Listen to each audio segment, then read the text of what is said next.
Hello, this is the Animation Fanatic, and yes, I know, I'm very late, but here it is, my review of The Legend of Korra, Season 4, Episode 11, and I'm going to review this. I meant to review this earlier, I delayed, and then I didn't have any internet, and I've been delaying some more, so this is my review of the episode. I'm going to review this as if you haven't seen the finale, so that, we can go at this one at a time.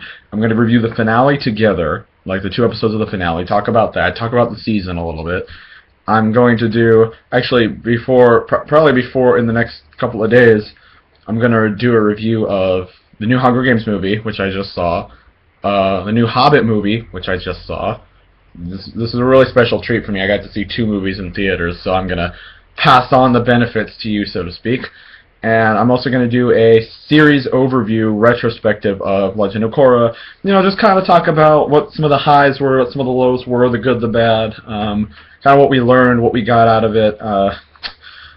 That might not. I'm probably going to do it now, but what I might do in the future is I might watch the whole series over again and do an overview retrospective of it, just to talk about it, to refresh my memory.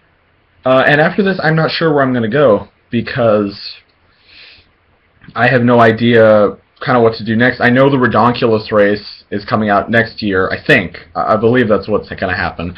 I might go back and review Total Drama. I might try to get back. It's a little late for me to get back on the Turtles or to even do Star Wars Rebels, but I could try.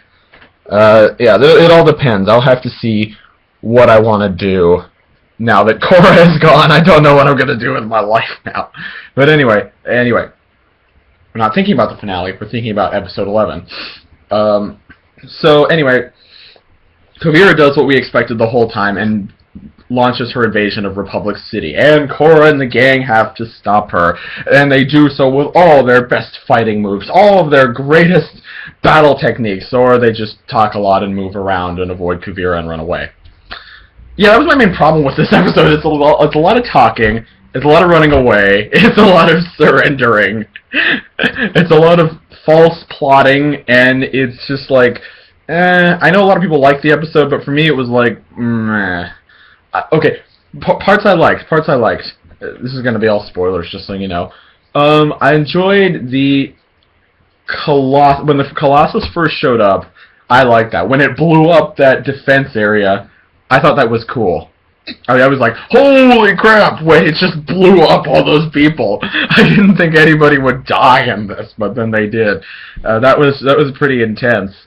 And the Colossus is really cool to look at, although, why couldn't they just, use some tow cables to trip it up? Oh, well, we'll see why in a minute.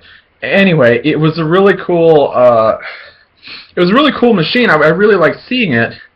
And, it was so deadly that President Raiko just surrendered. But what the confusion was that President Raiko surrendered, but Korra didn't. So you got the cities kind of surrendered, but not surrendered, and then they kidnapped Vitar Jr. And that's where kind of I also got disappointed, because Korra's avatar state is so weak.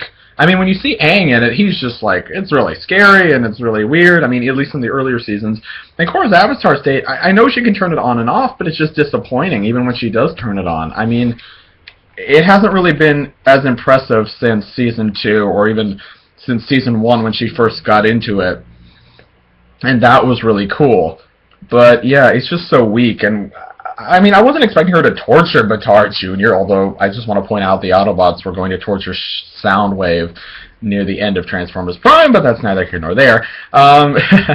I mean, I didn't think that was going to happen on the show. It was just, like, so weak. It was just like, oh, I'm the Avatar state now, and it's like, I can lift you up a little bit. Like, great.